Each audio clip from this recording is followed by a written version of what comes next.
ओम शांति। आज का प्रातः क्लास है 22 अप्रैल 1968। याद की यात्रा को बच्चों को भूलना नहीं है।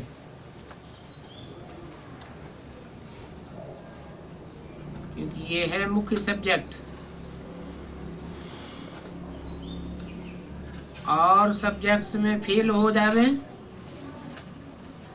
और याद की यात्रा में 100% अगर कोई पास हो जावे तो फेल कहा जाएगा या पास? तो भी पास कहा जाएगा। 3 सब्जेक्ट्स आत्मा अपने आप ही कवर कर लेगी। सुबह को जैसे कि यह प्रैक्टिस करते हैं याद की यात्रा की। सुबह की याद में अमृत वेले वाणी नहीं चलती है, क्योंकि वह यात्रा है ही निर्वाण धाम जाने की यात्रा। निर्वाण धाम जाने की युक्ति है पावन बनने के सिवाय तो बच्चे वहां जा ही नहीं सकते हैं। और याद की यात्रा से ही पावन बनना है, नहीं तो उड़ नहीं सकते हैं। ये भी समझते हो सतयुग जब होता है तो कितने ढेर आत्माएं उड़ जाती हैं। अभी तो कितने ही करोड़ आत्माएं वहां सतयुग में जाकर कुछ लाख बचते हैं।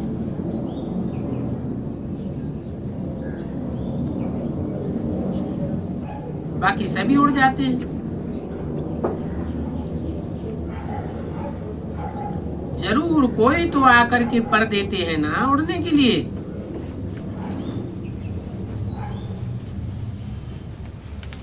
ये ज्ञान और योग के पंख हैं। इस याद की यात्रा से आत्मा पवित्र बनती है। इस यात्रा के सिवाय और कोई उपाय नहीं है पावन बनने का।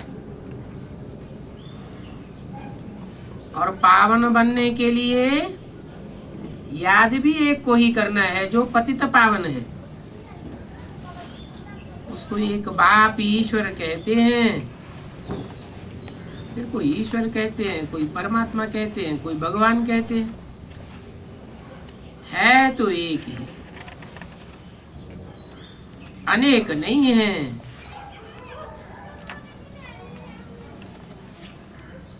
नाम काम के आधार पर रखे गए। जैसे नाम दिया है ईश्वर, ईश माने शासन करना, वर माने श्रेष्ठ। तो ईश्वर माना श्रेष्ठ ते श्रेष्ठ शासन करने वाला। और दुनिया में जितने भी शासक हुए हैं हिस्ट्री में, उन्होंने दंड दिया है तब शासन किया है। पुलिस के जोर से, मिलिट्री की जोर से शासन करते हैं। और परमात्मा बाप,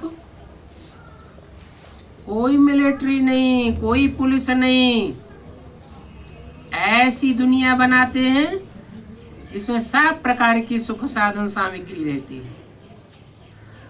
सब सुखी हो जाते हैं।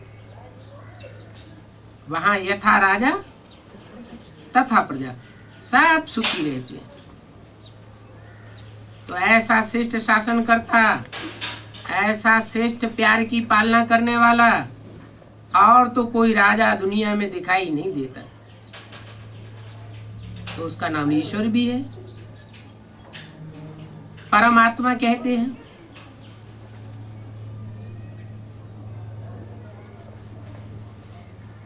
वो परम पिता किसमें आता है? आत्माओं में जो परम पार्टधारी आत्मा है, हीरो पार्टधारी आत्मा है, उस हीरो पार्टधारी आत्मा में वो परम पिता शिव प्रवेश करते हैं। जब प्रवेश करते हैं तब पता चलता है कि ये है परमात्मा। उससे पहले कोई उसको जानता नहीं है कि आत्माओं के बीच में जो जन्मण के चक्र में आने वाली आत्माएं हैं, उनके बीच में हीरो पार्टधारी आत्मा कौन सी है। वो जब प्रवेश करता है तो पता चलता है ये परमात्मा है, परे ते परे स्टेज का पार्ट बजाने वाली है। उसको कहते भी हैं भगवान। भग अर्थात भाग्यवान। उससे ज्यादा भाग्यशाली रथ और कोई होता नहीं है, तो एक ही, अनेक नहीं है। एक को ही याद करना है, सर्वव्यापी नहीं है। सर्वव्यापी को याद करना सहज है या एक व्यापी को याद करना सहज है? एक व्यापी को याद करना तो सहज है, बुद्धि एकाग्र हो जाएगी। और सर्वव्यापी को याद करना ये तो बहुत कठिन है। सबको कैसे याद किया जाए, बुद्धि ही बेविचारी हो जाए। तो बाप सभी का एक है, मनुष्य मात्र का भी बाप एक है और आत्माओं का भी बाप एक है। परंतु आत्माओं का बाप आत्मा और मनुष्यों का बाप मनुष्य। मनुष्य सब है मन वाले। जो मनन चिंतन करता है उसे कहा जाता है मनुष्य। अगर मन वाला न हो, मनन चिंतन करने वाला न हो, तो मनुष्य क्यों कहा जाएगा? फिर जानवर है या मनुष्य है? जानवर में और मनुष्य में क्या अंतर है? जानवर मनन चिंतन मंथन नहीं कर सकता और मनुष्य तो मनन चिंतन मंथन कर सकता है। तो मनुष्यों का जो पिता है वो भी बेहद का बाप है, वो भी एक ही है। और मनुष्यों में जो आत्माएं हैं उन आत्माओं का भी बाप एक ही है, वो भी बेहद का बाप है। तो बेहद के दो बाप हैं, दोनों बाप एक ही स्वरूप के द्वारा संसार में प्रत्यक्ष होते हैं और तीन संबंधों के द्वारा संसार में मनुष्य सृष्टि के सामने आ जाते हैं। बाप, टीचर और सदगुरु। कोई कहे ये वाणी किसके द्वारा चलाई गई? ये जो वाणी चलाई गई है ये किसके द्वारा चलाई गई? कहेंगे ब्रह्मा के द्वारा चलाई गई। फिर उनका नाम ब्रह्मा क्यों रखा? ब्रह्मा ने बड़ी, माँ माने माँ। बाप क्यों नहीं रखा? क्योंकि वो पार्ट बाप का पार्ट नहीं था। बीज बोने वाले को बाप कहा जाता है, वर्षा देने वाले को बाप कहा जाता है। ब्रह्मा के द्वारा, दादा लेखराज के द्वारा न बीज बोया गया, ज्ञान का बीज उनके द्वारा नहीं बोया गया। उनको तो साक्षात्कार हुए थे।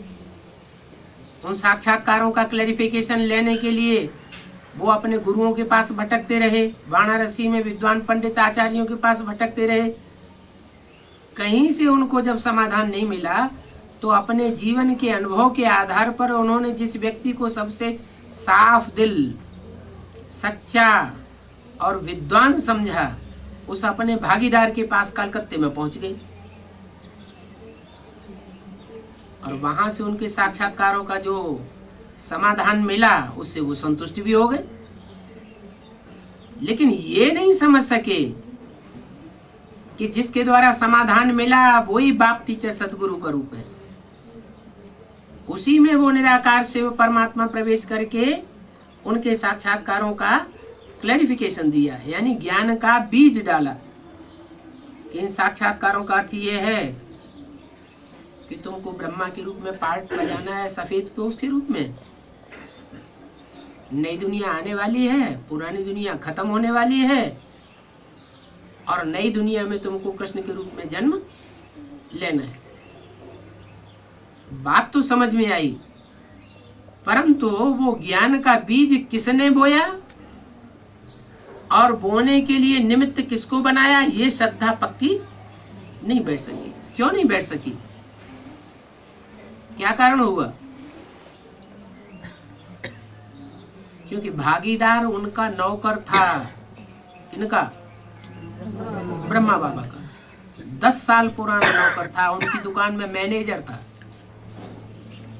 तो कोई साहूकार और उसका नौकर, तो साहूकार को ये विश्वास बैठेगा कि ये नौकर भगवान है। साहूकारों को अपनी साहूकारी का नशा रहता है। ये बुद्धि में बैठ नहीं सका कि ज्ञान का बीज आरोपण करने वाला अहम बीज प्रतः पिता, जो गीता का महावाक्य है, उसको साकार करने वाला वो व्यक्ति था। इसलिए बाप कहते हैं मैं एक ही हूं। आत्माओं का बाप भी मैं एक हूं, एक ही स्वरूप में प्रत्यक्ष होता हूं, और मनुष्यों का पिता भी मैं एक ही हूं। आत्माओं का पिता मनुष्य सृष्टि के पिता में प्रवेश करके एक बनता है।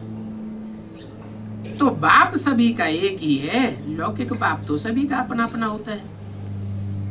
सतयुग में भी लौकिक बाप सभी का अपना अपना है, बाकी ये पारलौकिक बाप तो सभी का एक ही है। वो एक जब आते हैं तो सभी को सुख दे करके जाते हैं। क्या दुनिया की 500-700 करोड़ में कोई मनुष्य आत्मा ऐसी नहीं बचती जो उस बाप से कम एक जन्म का सुख शांति का सदगति का वर्षा लेकर के न गए।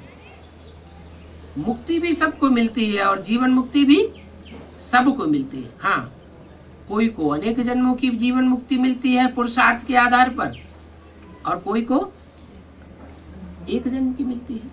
मिलती जरूर है। वो बेहद का बाप सबको बेहद का सुख दे करके जाते हैं। फिर वहां सुख में उनको याद करने की दरकार ही नहीं रहती। इसलिए गायन भी है, सुख में सुमिरन सब करें, दुख में करे न कोई। ने? उल्टा हो गया।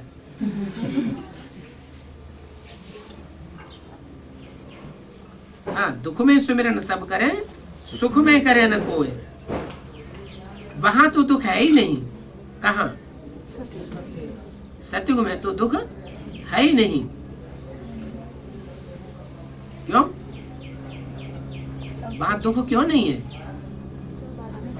वहां दुख इसलिए नहीं है कि जो 5 तत्वों की देह है, जिन 5 तत्वों से रावण के 5 सिर बनते हैं, वो 5 तत्वों का भान वहां नहीं रहता। और इस दुनिया में तो 5 तत्वों का भान रहा पड़ा है। हरा मनुष्य आत्मा अपन को क्या समझती है? आत्मा समझती है या देह समझती है? घड़ी घड़ी देहवान आता रहता है, इसलिए दुख भी है। वो सुख की दुनिया पास्ट हो गई। अभी बाप बैठकर पास्ट, प्रेजेंट, फ्यूचर का राज बताते हैं। झाड़ का पास्ट, प्रेजेंट, फ्यूचर ये समझना बहुत सहज है। पास्ट को तो तुम जानते हो कि कैसे बीज से झाड़ होता है। फिर वृद्धि को पाते पाते आखिरी अंत आ जाता है। जब अंत आता है तो आदि सो अंत। कैसे? झाड़ में आदि सो अंत कैसे होता है? झाड़ में आदि में होता है बीज, बीज में से जड़ें निकलती हैं, पत्ते निकलते हैं, तना निकलता है, डालियां निकलती हैं, टहनियां निकलती हैं, फूल निकलते हैं, फूलों से फल बनते हैं, फलों के अंदर फिर बीज आ जाता है। पहले वो बीज झाड़ से कनेक्टेड होता है, और जब फल पक जाता है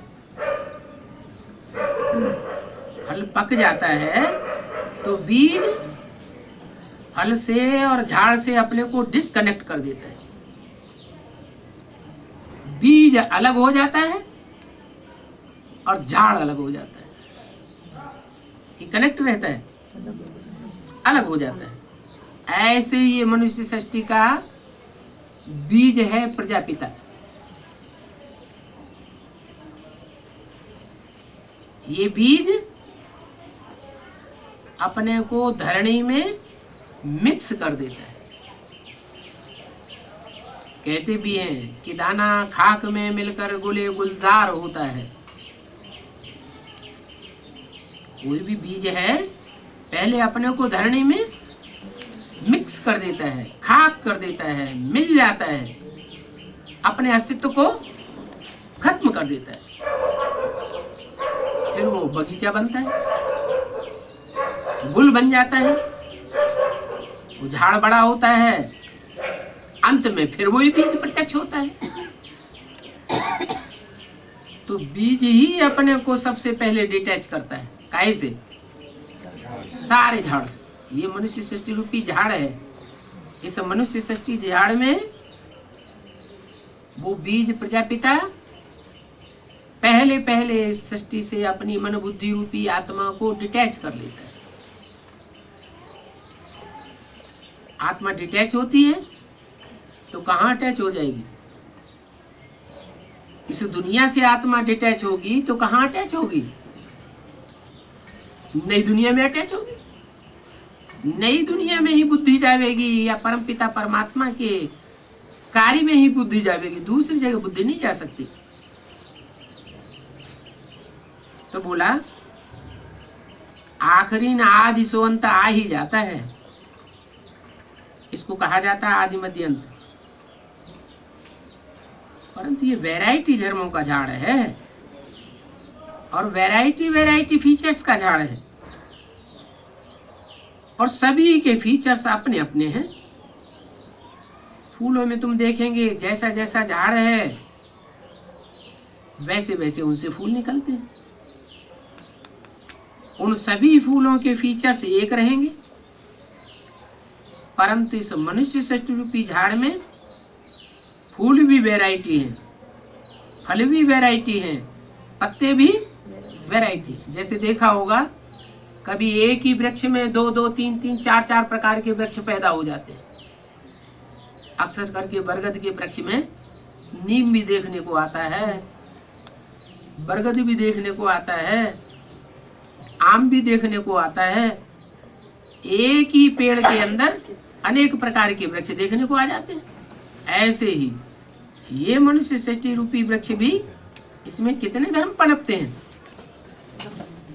10 प्रकार के, मुख्य तो 4, देवता, इस्लामी, बौद्धि और क्रिश्चियन। तो वैरायटी धर्मों का झाड़ है। उसमें हर एक झाड़ की अपनी अपनी शोभा होती है। तो इस झाड़ में अनेक प्रकार की शोभा है। जैसे बाप समझाते हैं, तुमको श्याम सुंदर का अर्थ बताते हैं। क्या? सभी धर्मों में जो भी उनके बीज हैं, जो भी उनके धर्म पिताएं हैं, वो श्याम और सुंदर बनते हैं कि नहीं? हैं? सुंदर भी बनते हैं और श्याम भी बनते हैं। सुंदर कब होते हैं? जब उन धर्मों की शुरुआत होती है तो सुंदर होते हैं। धर्म पिता उनसे ज्यादा सुंदर उस धर्म में कोई होता नहीं। और जब वो सभी धर्म तमो प्रधान बन जाते हैं तो सभी धर्म पिता श्याम बन जाते हैं। लेकिन तुम्हारे धर्म जैसा श्याम सुंदर और किसी धर्म में होता नहीं। क्या? तुम्हारे धर्म में जो तुम्हारे धर्म का बीज है, बाप है, वो जितना श्याम बनता है, काला बनता है, काला, कलूटा, भयंकर, इतना और किसी धर्म में श्याम होता भी नहीं। और किसी धर्म में सुंदर भी इतना होता नहीं। 100% सुंदर और 100% काला। परंतु ये बात देवी देवताओं के लिए ही है, और धर्म वालों में इतना सुंदरता और इतना कालापन होता ही नहीं। जबकि वह धर्म सतो प्रधान से तमो प्रधान बनते हैं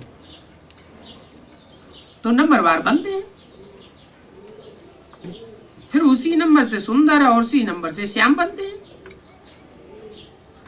परंतु ऐसा श्याम सुंदर और कोई धर्म में नहीं है जितना तुम्हारे आदि सनातन देवी देवता धर्म में है। ये श्याम सुंदर एक व्यक्ति का नाम है कि दो व्यक्तियों का नाम है? श्याम सुंदर एक ही व्यक्ति का नाम है। तथाकथित ब्राह्मण क्या कहते हैं?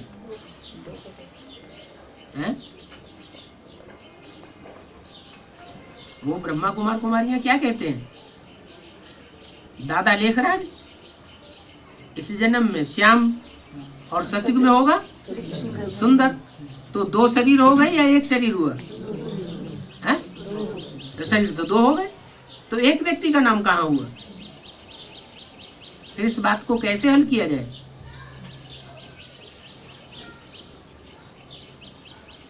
हैं?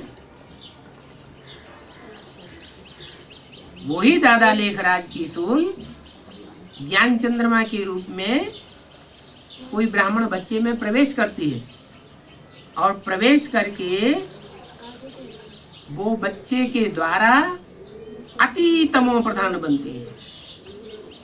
जो क्रिश्चियन लोग उसका नाम लेकर के अपने धर्म वालों में कन्वर्ट करते हैं, कहते हैं कि देखो तुम्हारा कृष्ण भगवान कितनी रानियों वाला था? 16,108 रानियों वाला था, इतना पतित था, और एक एक रानी से इतने बच्चे पैदा हुए। तो कितना पतित है तुम्हारा भगवान। ऐसे ऐसे गिलानी की है। बाप कहते हैं ये उनकी गिलानी झूठी है, ये तो कोई हद के बच्चे थोड़े ही हैं, ये तो ज्ञान के बेहद के बच्चों की बात है। ऐसे सभी धर्म हैं जो काले ही काले हैं। अफ्रीका की तरफ देखो कितने काले होते हैं, उनके फीचर्स को देखो।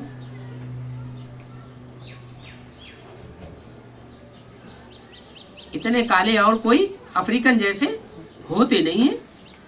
जापानियों की फीचर्स, यूरोपियंस की फीचर्स, चीनियों की फीचर्स देखो। परंतु इंडिया वालों की फीचर्स बदली होते जाते हैं। क्यों? और धर्म वालों की फीचर्स उतने बदली नहीं होते, इंडिया वालों के क्यों इतने बदली होते जाते हैं? क्योंकि जो भारतीय असली धर्म है उसका धर्म पिता ही प्रजापिता है, और वो प्रजापिता अनेक धर्मों से पसार होता है। वो सब धर्मों का बाप है, सारी मनुष्य सृष्टि का पिता है। इंडिया वालों के लिए ही गाया जाता है श्याम सुंदर। ये और कोई धर्म के लिए गायन नहीं है। ऐसे भी नहीं है कि काले लोग पहले गोरे थे फिर काले हुए, नहीं, उनके फीचर्स ही ऐसे हैं। ये मनुष्य सृष्टि का झाड़ है, उसमें वैरायटी धर्म है। वो सभी कैसे नंबरवार आते हैं ये अभी तुम बच्चों को नॉलेज मिलती है। सन्यासी तो ये बातें समझा ही नहीं सकते, वो तो है ही भक्ति मार्ग वाले। ये 5-4 वर्ष का कल्प है, उनको वृक्ष कहो व दुनिया कहो, आधा टाइम में है भक्ति, जिसको रावण राज्य कहा जाता है। 5 विकारों का राज्य चलता है, काम चिच्छा पर चढ़ करके फिर पतित सामने बन जाते। रावण संप्रदाय की चलन और लक्ष्मी नारायण के संप्रदाय की चलन में रात दिन का फर्क है। मनुष्य लक्ष्मी नारायण की महिमा गाते हैं, और कोई देवता है जिसकी महिमा के साथ साथ ग्लानि न करते हो? सभी देवताओं की, सभी धर्म पिताओं की, मनुष्य मात्र की भी ग्लानि करेंगे, लेकिन लक्ष्मी नारायण की कहीं ग्लानि कोई शास्त्रों में नहीं है। क्यों? क्यों नहीं है? क्योंकि वो 16 कला संपूर्ण, सर्वगुण संपन्न, संपूर्ण हिंसक, मर्यादा पुरुषोत्तम बने थे। 100% स्टेटस उनका है। भक्त लोग तो अपन को नीच, पापी, कपटी कहते हैं। ये भी बाप ने समझाया, तुम आप ही पूजी और आप ही पुजारी बनते हो। वो फिर समझते हैं कि भगवान ही पूज्य बनता है और भगवान ही पुजारी बनता है। कौन समझते हैं?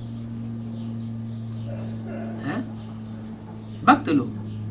तो भक्त लोग ऐसा क्यों समझते हैं कि भगवान ही पूज्य और भगवान ही पुजारी बनता है?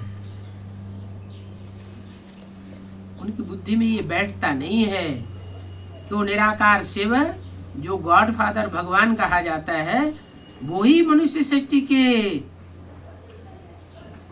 पिता में प्रवेश करके पार्ट बजाते हैं। ये बात भक्तों की बुद्धि में नहीं बैठती। वो निराकार को साकार में याद नहीं कर पाते। पक्का निश्चय बुद्धि बन करके अगर याद करें तो वो भी देवता बन जाए पक्के। तो समझ लेते हैं कि भगवान ही पूज्य बनता है, भगवान ही पुजारी बनता है। अब भगवान तो न पूज्य बनता है, पूज्य माने देवता, और भगवान न पुजारी पतित बनता है। अनेक प्रकार के मनुष्य हैं। भक्ति तो तुमने बहुत की है, पुण्य लेते लेते भक्ति करते आए हो। पहले पहले होती है अब बेविचारी भक्ति, उसको कहेंगे सतो प्रधान भक्ति। जैसे दुनिया की हर चीज पहले सतो प्रधान होती है, फिर बाद में तमो प्रधान बनती है। हर चीज संसार की 4 अवस्थाओं से पसार होती है। ऐसे भक्ति भी पहले सतो प्रधान अब बेविचारी थी, और बाद में अभी भक्ति भी तमो प्रधान बेविचारी बनी। अनेकों की याद करते रहते। जिसने तुमको मनुष्य से देवता बनाया है उसको ही भूल गए। पहले पहले उनकी भक्ति शुरू होती है। किनकी? जिसने मनुष्य से देवता बनाया, फिर भक्ति बेविचारी होती जाती है, ताकि अंत में बिल्कुल ही बेविचारी बन जाते हैं। तब फिर बाप आकर अब बेविचारी ज्ञान देते हैं।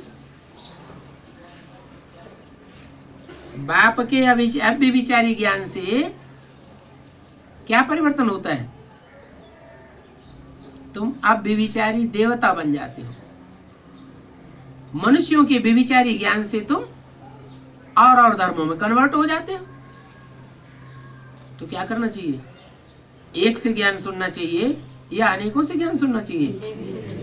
एक से ज्ञान सुनेंगे तो अपने धर्म के पक्के रहेंगे आदि से अंत तक, 84 जन्मों में भी। और अनेकों से ज्ञान सुनेंगे तो क्या होगा? और धर्मों में कन्वर्ट हो जाएंगे। उससे क्या नुकसान होगा? अरे सबका अनुभव लेना तो अच्छी बात है या खराब बात है?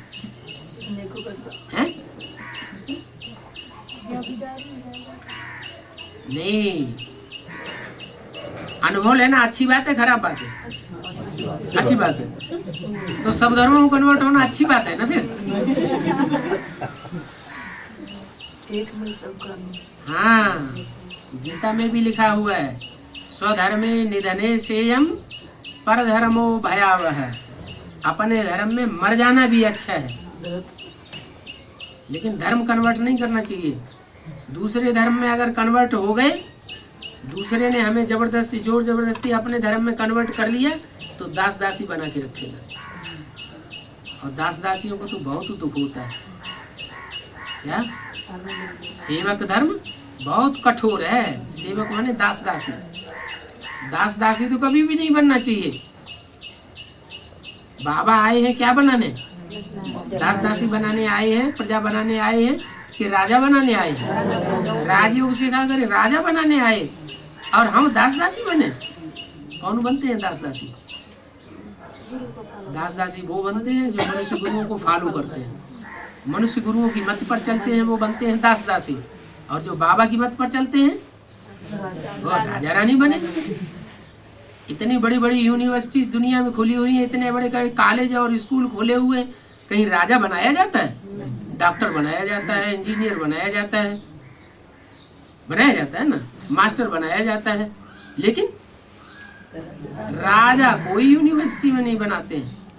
ये राजाई की शिक्षा जो है सिवाय बाप के और कोई देता ही नहीं। और सिर्फ एक ही जन्म में आकर के ये शिक्षा देते हैं, ये भी नहीं कि हर जन्म में आकर के ये शिक्षा देते हैं। एक जन्म में ये शिक्षा मिलती है कंट्रोलिंग पावर, और जन्म जन्मांतर वो कंट्रोलिंग पावर आत्माओं में चलती रहती है। क्या कारण होता है? कोई एक जन्म का भी राजा नहीं बनता, कोई एक जन्म का राजा बनता है और कोई जन्म जन्मांतर राजा बनता रहता है, महाराजा बन जाता है। क्या अंतर है? क्यों पड़ जाता है ऐसा अंतर? बाप की पहचान, बाप की पढ़ाई की पहचान करते हैं, बाप की पढ़ाई पे विश्वास करते हैं, श्रद्धा विश्वास होने से, महत्व देने से वो पढ़ाई की कदर करते हैं, और कदर करने से पढ़ाई पढ़ने के आधार पर वो राजाई प्राप्त करते हैं। नहीं करते हैं तो प्राप्ति नहीं करते।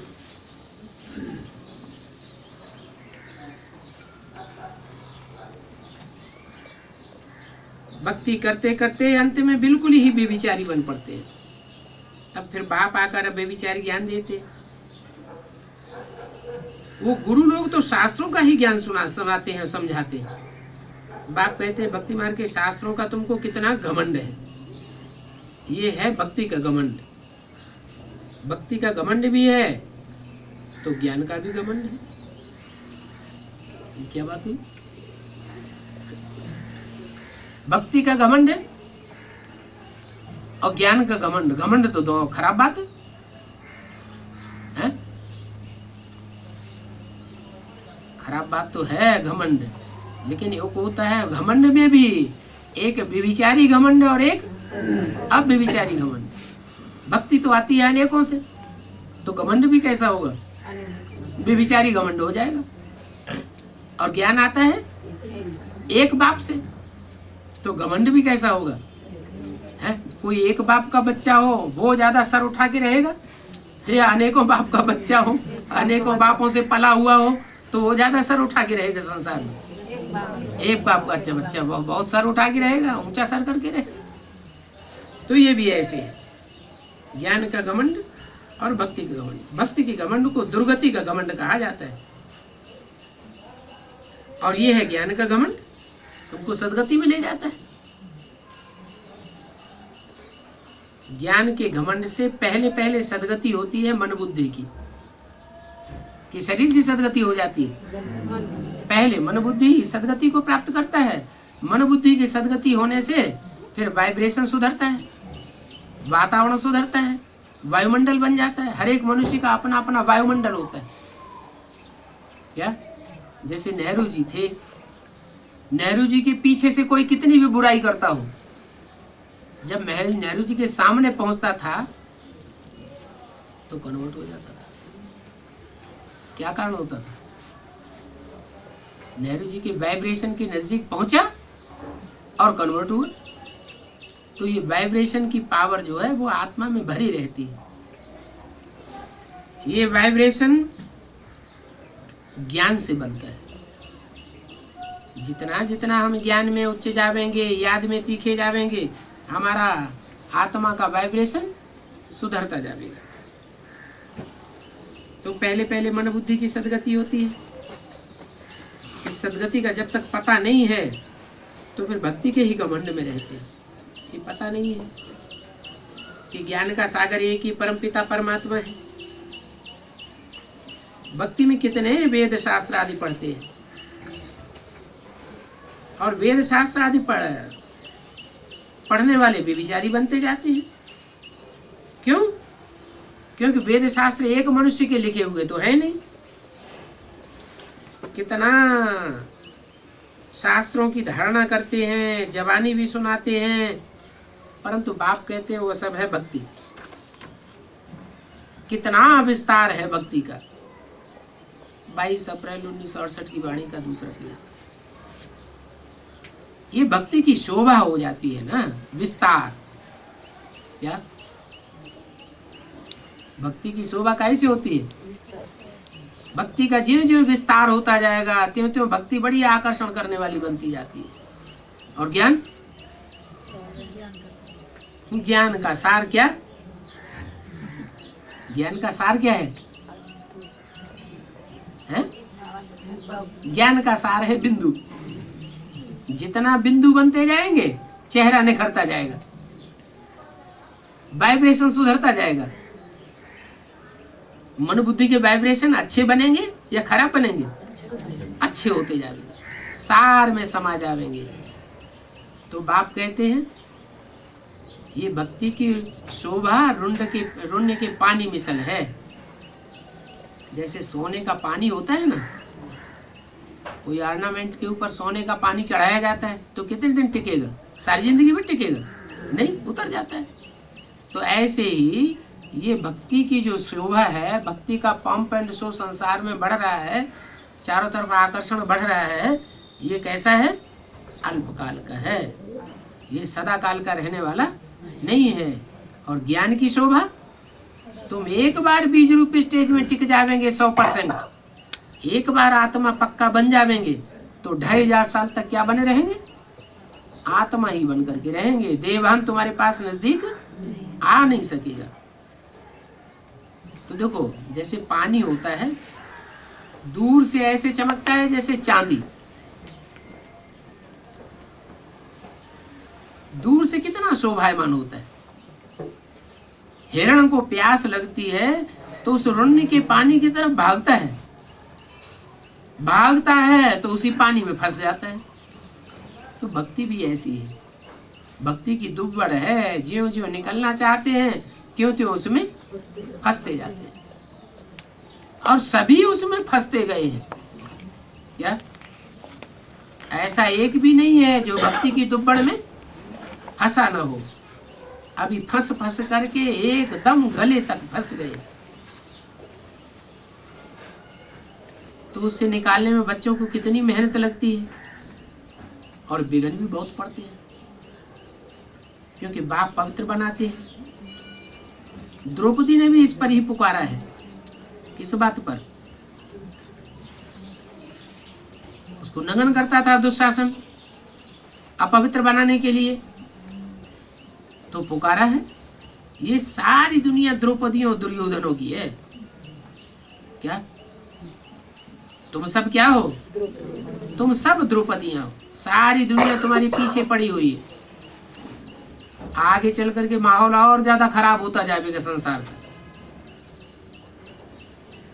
इतना माहौल खराब होगा कि जिंदगी में जीने नहीं देंगे। दुर्योधनों की संख्या बढ़ेगी या घटेगी? और ही बढ़ती जाएगी। बंदर बंदरियों की दुनिया हो जाएगी। फिर इस ख्याल से कहेंगे तुम अभी पार्वतियां हो। अगर हिम्मत करो तो शिव की तुम पार्वतियां भी हो। पार्वती माने क्या? पार लगाने वाली। तुम अगर हिम्मत करो तो खुद भी पार हो सकती हो और दुर्योधन दुशासनों को भी पार लगा सकती हो। तुम अमर कथा सुन रही हो। अमर कथा सुनते सुनते गड़बड़ क्या होता है? बीच में तुम सो जाती हो। पार्वतियां क्या करती है? बीच में सो जाती है। बाबा उनको नीना ना भी ड्रामा में नु था के पार्वती को नीना नहीं भी ड्रामा में नु थी की। अरे जो पुरुष था ना वो भी पार्वतियां हैं, अगर आत्मा ज्ञान में रहे तो। थी द्रौपदियां, तुमको नंगन करते थे। अभी बाप अमर लोक के लिए अमर कथा सुनाए रही है। ये मृत्यु लोक है, क्योंकि इस मृत्यु लोक में अकाले मौत होती रहती है। क्या मृत्यु लोक क्यों है? अकाले मौत होती रहती है। तुम्हारा तो क्लास ट्रांसफर हुआ है? तो अकाली मौत बढ़ गई है या कम हो रही है? बी के वालों में अकाली मौत ज्यादा होती है या पीबी के वालों में अकाली मौत ज्यादा होती है? क्यों है? माने उधर मृत्युलोक गहराया हुआ है और इधर अमरलोक आता जाता है। क्यों? हाँ, तुमने अमरनाथ बाप को पहचाना है तो अमरनाथ के बच्चे अमर होते जाते हैं। वो बाप को भूले हुए हैं तो मृत्युलोक में फंसे हुए हैं। देखो कैसे बैठे बैठाए हार्ट फेल हो जाता है। क्या होता है? बैठे बैठाए हार्ट फेल हो जाता है। उनका हार्ट फेल क्यों होता जाता है? नहीं, क्यों? वो जिसको याद करते हैं उसका भी हार्ट फेल हुआ। तो जिसको याद करेंगे वैसे ही तो बनेंगे ना। जो योगियों का तो कभी हार्ट फेल होता नहीं। तो जो योगियों का ईश्वर है, योगीश्वर है, उस योगीश्वर को तुम याद करेंगे, करते हो तो तुम्हारा हार्ट फेल हो सकता है क्या? तुम्हारा तो हार्ट फेल होने वाला नहीं है। तुम हॉस्पिटल में भी जाकर के ये बातें समझा सकते हो क्या कि हम तुमको ऐसा राजयोग सिखावेंगे जो कभी भी हार्ट फेल नहीं होगा। यहाँ तुम्हारी आयु कितनी कम है, बीमार पड़ जाते हो, वहां तो बीमारी होगी ही नहीं। भगवान वाच अपन को आत्मा समझो और मुझ बाप को याद करो, औरों से संबंध मिटा दो। क्या? एक से जोड़ो और संग तोड़ो। क्या तोड़ो? संबंध। तो तुम्हारे सब पाप कर्म भस्म हो जाएंगे। बहुत कठिन बात बता दी। कठिन है कि सहज है? सहज है। अच्छा, परीक्षा आएगी।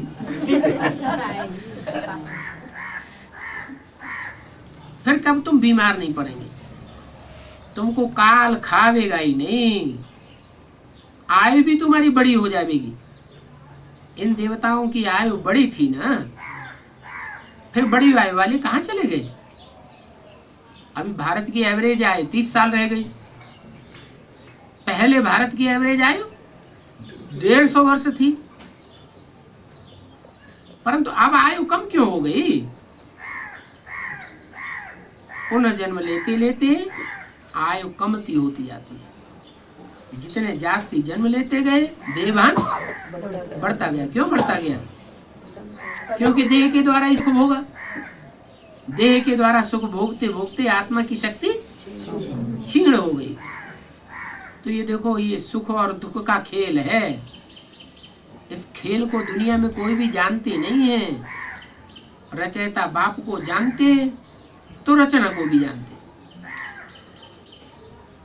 न रचयिता बाप को जानते और न रचना को जानते। बीके वाले रचयिता किसको कहेंगे और रचना किसको कहेंगे? बिंदु को रचयिता कहेंगे और रचना ब्रह्मा बाबा को रचना कहेंगे। बड़ी अच्छी रचना रची, हार्ट फेल हो गया। ऐसी रचना कौन बनना चाहेगा? रचयिता और रचना का संबंध होता है क्रिएटर क्रिएशन का। रचना जो रची जाती है पहले थी, जैसे कुम्हार है रचयिता और घड़ा है रचना। पहले घड़ा था? नहीं था। घड़ा तो नहीं था, बाद में रचा गया। घड़ा नहीं था, लेकिन था क्या? कुछ था जिससे घड़ा बना। मिट्टी थी, उसको घड़ा नहीं कहेंगे। तो आत्माएं तो सदैव है ही हैं। ऐसे नहीं कि आत्माओं का बाप परमपिता परमात्मा नहीं था। वो भी था, परमपिता भी था, आत्माएं भी थी। तो उनका संबंध रचयिता और रचना का नहीं कहा जा सकता। रचना पहले नहीं होती है, बाद में रची जाती है तो रचना होती है। इसलिए सुप्रीम सोल बाप को रचयिता भी नहीं कहेंगे और आत्माओं को रचना नहीं कहेंगे। आत्मा रची जाती है क्या? है? नहीं। आत्मा सदैव है ही है। तो सुप्रीम सोल बाप रचयिता नहीं है, आत्मा रचना नहीं है, फिर कौन है रचयिता?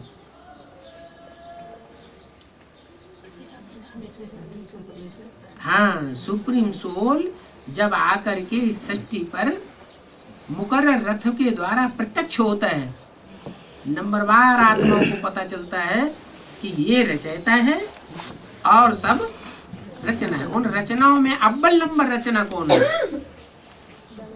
सुप्रीम सोल बाप जिस मुकर्रर रथ में प्रवेश करता है वो हुआ रचयिता। उस रचयिता के द्वारा अव्वल नंबर रचना कौन है? माता। माता अव्वल नंबर रचना है माता। अव्वल नंबर, पहली रचना नहीं। कृष्ण बच्चा। हाँ, कृष्ण बच्चा। कृष्ण बच्चा है अव्वल नंबर रचना। माता है, माता है पहली रचना, लेकिन अव्वल नंबर नहीं है। क्या? रचना तो है, लेकिन उस रचना को उत्तम ते उत्तम रचना नहीं कहेंगे। उत्तम ते उत्तम रचना कौन है? कृष्ण। तो ये रचयिता और रचना का खेल है। सभी भक्ति की दुर्गति में फंसे हुए हैं। भक्ति है दुर्बण, इसमें तो झांझ मेला मलाखड़ा कितना होता रहता है। ज्ञान में तो न झांझ बजाई जाती है, न टेप रिकॉर्डर बजाया जाता है। बजाया जाता है यहाँ न लाल बत्ती की जरूरत है, न कोई प्रकार का वातावरण बनाने की जरूरत है, कोई मेला मलाखड़ा आदि करने की जरूरत नहीं, कोई प्रदर्शनी, कोई मेगा प्रोग्राम आदि करने की दरकार है ही नहीं। ऑटोमेटिक सेवा होती रहती है। वहां कुंभ के मेले आदि में कितने मनुष्य जाकर के इकट्ठे होते हैं। कुंभ के मेले में नदियां नदियां आपस में मिलती हैं या भगवान होता है? वहां नदियां मिलती हैं। ये भी मेले मलाखड़े लगते रहते हैं, शूटिंग होती रहती है, नदियां सारी मिलती रहती हैं, मनुष्य जाकर उसमें कचरा डाल करके आते हैं। दृष्टि बत्ती का कितना कचरा पड़ता रहता है। तो ऐसे मेले मलाखड़ों से फायदा होता है या दुर्गति होती है? और ही आत्मा की दुर्गति होती जाती है। कितने इकट्ठे होते हैं स्नान करने के लिए, पानी कितना कीचड़ होता जाता है। कौन सा पानी है यहाँ? यहाँ ज्ञान जल गंदला होता जाता है उन मेले मलाखड़ों को शूटिंग करने से। असली मेला मलाखड़ा कौन सा है? जिसमें हम शुद्ध बनते हैं। बाप और बच्चों का मेल, ये है सागर और नदियों का मेल। इससे सदगति होती है।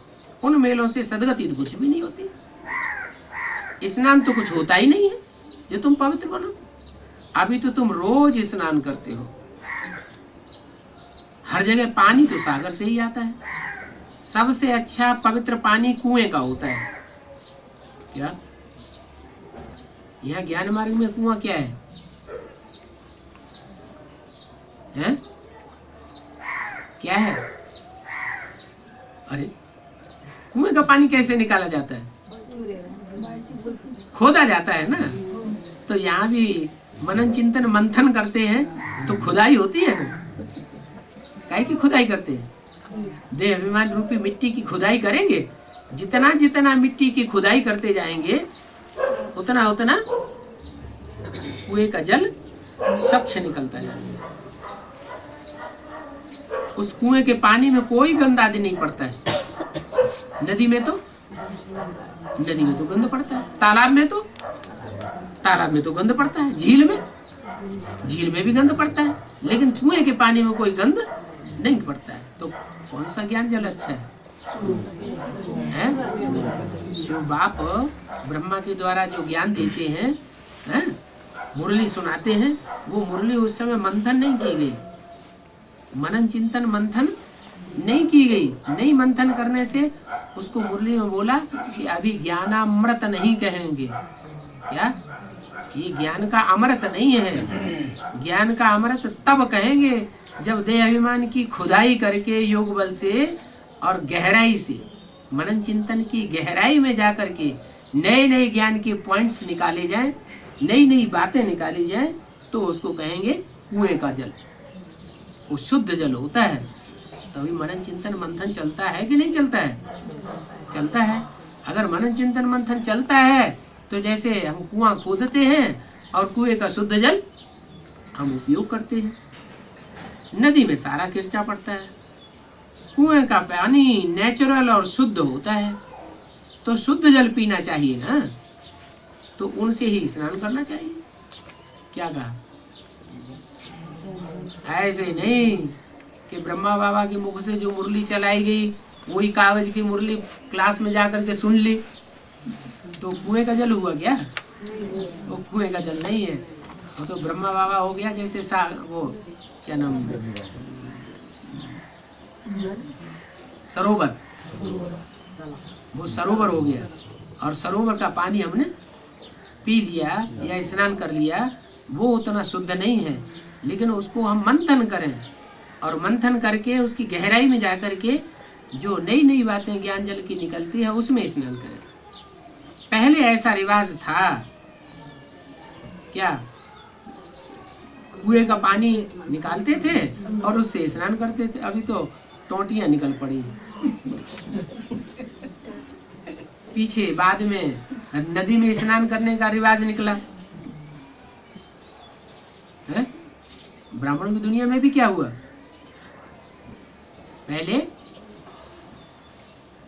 प्रजापिता के द्वारा मनन चिंतन हुआ साक्षात्कारों का, और साक्षात्कारों का मनन चिंतन मंथन से नई बात निकली जो दादा लेखराज को बताई गई। तो जैसे कुएं का जल हो गया। फिर बाद में नदियां निकली। नदियां कौन है? जो भी दी जाती है वो नदियां हो गई। हाँ, फिर नदियों से कैनाल निकलती है। भक्ति मार्ग में स्वच्छता को पसंद नहीं करते हैं। अभी पुकारते हैं आकर के स्वच्छ बनाओ, अभी छी छी है। नानक ने भी उनकी महिमा गाई है। मूत पलीती कपड़ धोए, किनकी? परमपिता परमात्मा की महिमा गाई है। मूत पलीती कपड़ धोए। कपड़ किसको कहा जाता है? शरीर रूपी वस्त्र को ही कपड़ा कहा जाता है। इन कपड़ों को धोने के लिए परमपिता परमात्मा को आना पड़ता है। कपड़े पहले धोता है कि आत्मा को पहले धोता है? परमपिता परमात्मा आते हैं तो ज्ञान जल से कपड़ों को धोते हैं। ऐसे नहीं सब कपड़े एक साथ साफ हो जाते हैं। जो आत्मा ऐसा कपड़ा पहनने वाली है जो मनन चिंतन मंथन के द्वारा अपने कपड़े को खुद धोती है, कुएं का जल निकाल करके, वो जल्दी साफ हो जाती है। तो बोला मूत पलीती कपड़ धोए, ये बाप की महिमा है। आकर के मूत पलीती को स्वच्छ बनाते हैं। तो पहले तो आत्मा को स्वच्छ बनाते हैं, फिर शरीर स्वच्छ बनते हैं। पहले आत्मा किसकी स्वच्छ बनती है?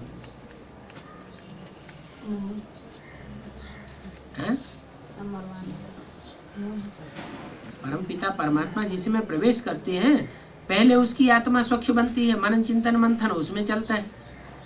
पहले आत्मा स्वच्छ बनती है, अव्वल नंबर आत्मा जिसे परमात्मा कहा जाता है वो स्वच्छ बन जाती है।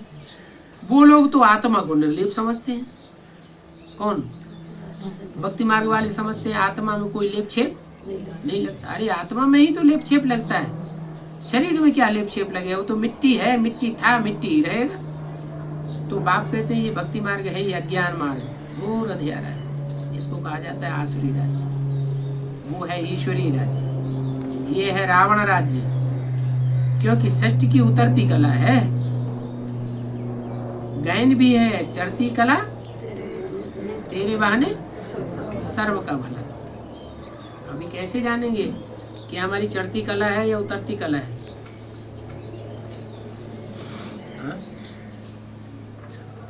बोलो। अभी हमारी चढ़ती कला हो रही है या उतरती कला हो रही है, क्या जानेंगे? हैं? चढ़ती कला हो रही है, कैसे? हाँ, चढ़ती कला माने सर्व के भला करने में जो लगा हुआ है तो चढ़ती कला है। खुद का भला होगा तभी तो दूसरों का भला करने में लगेगा। अगर खुद का ही भला नहीं हुआ है तो दूसरों का भला करने में आनंद ही नहीं आएगा। तो चढ़ती कला माना सर्व का भला करने में जो आत्माएं लगी हुई है उनका भला हुआ पड़ा है, सर्व की सदगति हो जाती है। स्व का सुधार माना पर का सुधार हो जाता है। तो हे बाबा, तेरे द्वारा सर्व का भला होता है, सतयुग में भी सभी का भला हो जाता है, वहाँ भी शांति और एक का राज्य हो जाता है, बाकी सभी शांति धाम में रहते हैं। अभी वो लोग माथा मारते रहते हैं कि विश्व में शांति हो। कौन लोग माथा मारते रहते हैं? वो लोग माथा मारते रहते हैं, वैज्ञानिक लोग। वैज्ञानिक लोग भी माथा मारते रहते हैं। साधु संत महात्माएं भी कितने शांति सम्मेलन करते हैं, किस लिए करते हैं? कि विश्व में शांति हो जाए। परंतु उनको ये पता ही नहीं है कि विश्व में शांति कब थी। जब एक राज्य था, एक धर्म था, एक राजा था तो शांति थी। अभी तो अनेक धर्म हैं, अनेक राज्य हैं, अनेक राजाएं हैं, तो विश्व में शांति कैसे हो सकती है? तो उनको बताना चाहिए सर्व का भला दुनिया में कभी था, सतयुग में ही सर्व का भला था। वहां शांति भी होती है और एक राज्य भी होता है। तो उन लोगों से जाकर के पूछो कब आगे विश्व में शांति हुई है, जो अब तुम विश्व में शांति चाहते हो, फिर मांगते रहते हो। तुम थोड़ा जब समझाते हो तो फिर कहते हैं अभी तो 40,000 वर्ष पड़े हैं। पुरानी दुनिया, अशांति की दुनिया खत्म होने में कितना टाइम पड़ा है? कहते हैं 40,000 वर्ष पड़े हैं, उसके बाद सतयुग आवेगा। और ये मनुष्य कितने घोर अंधियारे हैं। कहाँ 5,000 वर्ष का सारा कल और कहाँ यह एक कलयुग को ही 40,000 वर्ष के दे देते हैं। अनेक मत हैं। बाप आकर के सच्ची बात बताते हैं। और जन्म भी 84 ही है। क्या 4 युगों में सिर्फ 84 जन्म। लाखों वर्ष मनुष्य हो जाए तो मनुष्य जानवर आदि बन ही नहीं सकते। लाखों वर्ष कहें तो 84 लाख योनियों में डालना भी ठीक है। 84 लाख योनियां होती भी नहीं है और मनुष्य 84 लाख योनियों में जाता भी नहीं है। और 84 लाख योनियों में जाने से फायदा होगा? 84 लाख योनियों में जाने से फायदा तो कुछ भी नहीं होगा। भगवान आवेगा तो 84 लाख योनियों में जाने वाली आत्माएं जो जानवर बुद्धि है, कीड़े मकोड़े बुद्धि, वो भगवान को पहचानेंगे। यहाँ तो मनुष्य ही नहीं पहचान पा रहे हैं। ये पशु पक्षी कीड़े पर ये भगवान को कैसे पहचानेंगे? तो फायदा होगा कि नुकसान हो जाएगा? ये तो भारी नुकसान हो जाएगा। 84 जन्म मनुष्य ही लेते हैं। क्या कहा है? माने जिनके 83 जन्म होते हैं, जो द्वापर युग से दूसरे धर्मों में कन्वर्ट हो जाएंगे, वो मनुष्य नहीं है। क्या है? वो सब जानवर हैं। जानवर बुद्धि है। उनकी बुद्धि में परमात्मा का असली स्वरूप बैठता नहीं है, फिर भी देहधारी गुरुओं की शरण ले लेते हैं। संगम युग में भगवान आता भी है, एक बार पहचान भी लिया और पहचानने के बाद फिर बुद्धि कहाँ मुड़ जाती है? फिर देहधारी गुरुओं की तरफ बुद्धि मुड़ जाती है। तो उसका हिसाब किताब भी बता देते हैं। ये नॉलेज तुम बच्चों को धारण करनी है। क्या कहा? उनको धारण नहीं करनी है, इनको धारण नहीं करनी है। इनको माने किनको? हैं? इन ब्रह्मा को और ब्रह्मा कुमार कुमारियों को। ये भी तो बीके हैं। उनको ये नॉलेज धारण नहीं करनी है। उनको भी नहीं धारण करनी है जो दूसरे धर्म में कन्वर्ट हो जाते हैं। बाहर की दुनिया वालों को भी धारण नहीं करनी, तुमको धारण करनी। तुमको मतलब क्या होता है? जो सन्मुख बैठ करके सुनते हैं। सन्मुख में भी दो प्रकार के होते हैं। एक आंखों के तो सामने बैठे रहते हैं, लेकिन संकल्प विकल्प विरोध ही चलाते हैं, बाहर की दुनिया के भी चलाते हैं, विरोध के संकल्प चलाते हैं। तो जो विरोध के संकल्प चलाते हैं, बैठे तो सामने हैं, उनको विमुख कहेंगे या सन्मुख कहेंगे? हैं? और तो विमुख हो गए। विमुख है, वो विमुख रहने वाले वो धारण नहीं कर सकते, नास्तिक ठहरे। तो ये नालिश तुम बच्चों को धारण करनी है। ऋषि मुनि आए तो नेति नेति करते गए हैं। क्या ऋषि मुनि आदि इस नॉलेज के बारे में जानते ही नहीं। वो कहते हैं कि ये तो इसका आदि मध्य अंत तो कुछ भी नहीं है, कोई नहीं जान सकता भगवान को कौन क्या है। कहेंगे हम नहीं जानते कि सृष्टि में का आदि मध्य अंत क्या है, नहीं जानते हैं तो नास्तिक ठहरे। जरूर फिर कोई आस्तिक भी होंगे। तो आस्तिक कौन होंगे?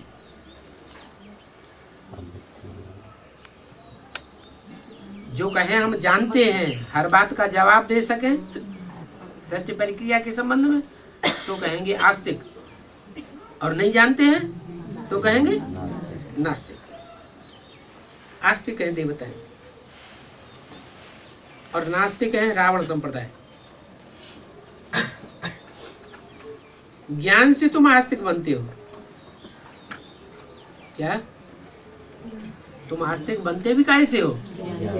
ज्ञान एक से आता है और एक के ज्ञान से तुम आस्तिक बनते हो, अनेकों के ज्ञान से नास्तिक बन जाते हो। फिर 21 जन्मों का वर्षा मिल जाता है। आस्तिक बनने के बाद फिर ज्ञान की दरकार नहीं रहती। अभी पुरुषोत्तम संगम युग है, जबकि हम उत्तम अति उत्तम स्वर्ग के मालिक बनते हैं। अभी पुरुष स्वर्ग के मालिक बन रहे हैं, उनको उत्तम पुरुष कहेंगे। हम जितना पढ़ाई पढ़ेंगे उतना उत्तम से उत्तम स्वर्ग में उच्च पद वाले बनेंगे। पढ़ेंगे लिखेंगे तो होंगे विश्व के मालिक, नहीं तो पद भी कम हो जाएगा। वहां भी सफाई आदि करने वाले तो होंगे ना।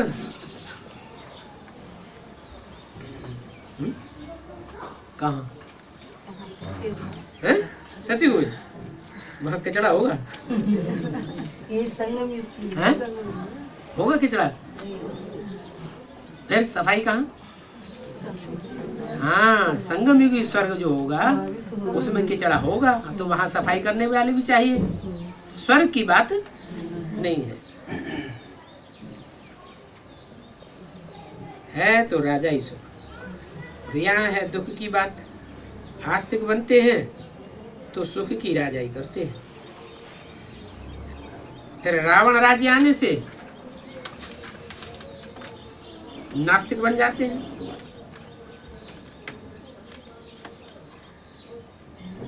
अच्छा,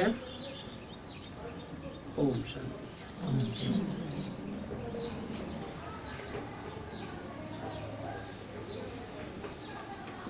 आज 2 मई हो गई।